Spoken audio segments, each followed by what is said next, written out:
All right, Jack, thank you so much. Meanwhile, more than 26,000 teachers and other school workers walked off the job in Chicago today. Take a look at this video, striking for the first time in 25 years because of disagreements over pay and benefits. It's all the more noticeable because the city's mayor, Rahm Emanuel, is a Democrat and close ally of President Obama's, perhaps the most union-friendly president we've had in a long time.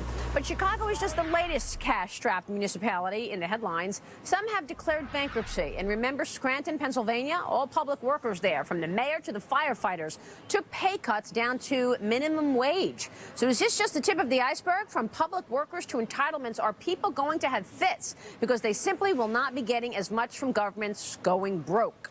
With us now, Steve Malanga is Senior Fellow at the Manhattan Institute. He says math is math, and we cannot pay. But Richard Brodsky thinks the unions have a legitimate beef. He is Senior Fellow at Demos and a former New York State Assemblyman. Steve, you don't think what's happening in Chicago is going to stay in Chicago? Well, I think it's already spreading to a couple of other states that are in really bad shape. California is a good example. We've seen it in Rhode Island. We've seen it in Pennsylvania. It is not by any means universal. There are some states that are basically stabilizing at this point. They're stabilizing at a very mediocre level of revenues, but I think they're getting things under control. But, you know, Illinois and Chicago in general, they have not been very good about addressing their problems. They're just kicking the can down the road. And we see this really in the budget situation out there. And who's responsible for this mess in Chicago? Is it the city? Is it the workers who are expecting too much? What do you think?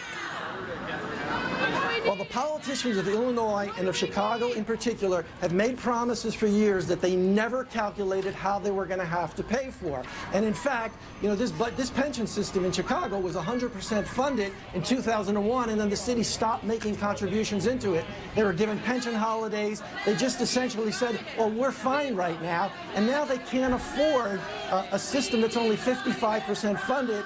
And essentially, there's a huge gap between what they're spending and their revenues right now, and they've got a long road to climb out of this. Richard, this sounds mighty familiar. What do you think? It is mighty familiar, and it's going to spread, and it's happening in New York, and it's going to get worse.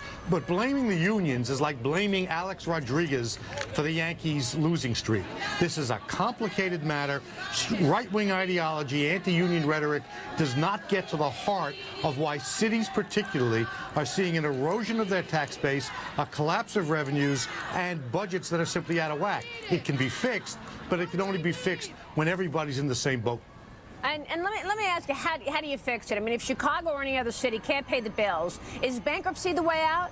No, bankruptcy is always undesirable, but bankruptcy, if it has to come, is better than some of the other alternatives, which include things like control boards and defaults. Look, the way out of this is for everybody to have some skin in the game, to make sure that revenues are part of a workout, that the state and federal government no longer turn their backs on our big urban areas, that we stop using municipal workers as punching bags to explain other grand social phenomenon. But it's going to take a kind of political leadership and an end to this ideological attack on unions, which is not yet where the American politics are today. Well, do you think the unions understand what's at stake here, Steve? I mean, you know, obviously, if the city can't pay its bills, something's got to give. You just can't have the same pensions and the same benefits that have been on the table for so many years.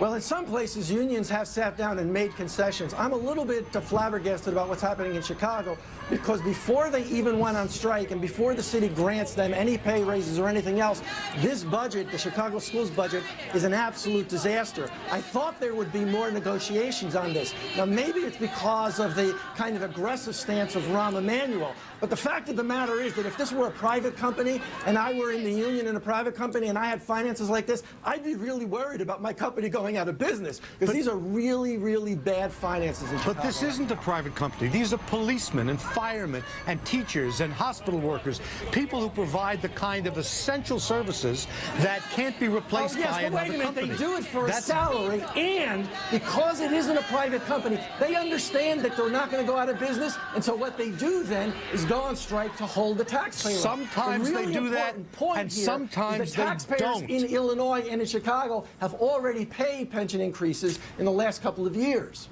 There's got to be workouts that include flexibility on the labor side. There are places where there's overspending, but the notion that we can continue to underfund cities, have the federal and state government turn their back, and not expect social and political chaos is weird.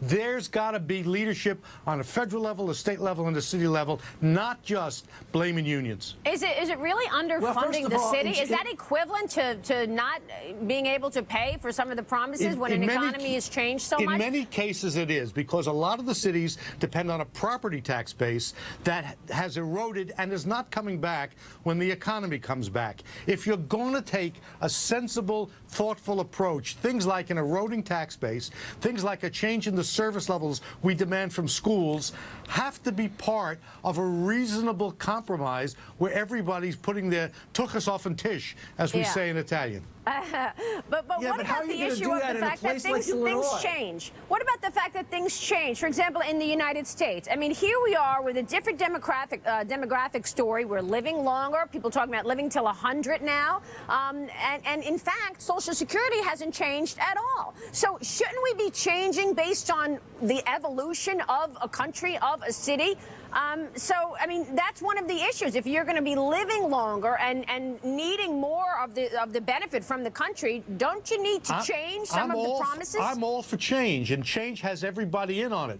But we've faced a very strong anti-tax, anti-spending, anti-government ideology, which when you're talking about a city, not a state or the federal government, means that the things people experience every day, cops, fire, sanitation, police, schools, that stuff turns out to be much more important to the quality of life than we might have thought. There's a workout here. Change will come. There will be changes in spending, but it's got to be done with some decent respect for all the players. What do you think should be cut then? What do I think should be cut? Oh, I think you can find in any system major... Where? What? Just give me one idea. One idea, things like out-year pensions, healthcare costs, salaries are all on the table for discussion. That's what we're talking about right now. But so are revenues. And revenues mean that everybody's got skin in the game. That's the kind of grand bargain which the federal government, state government, and cities like Chicago should start thinking about. All right, guys, we'll see you soon. Great conversation. We'll keep talking about it. We'll take a break then. What'll move your money?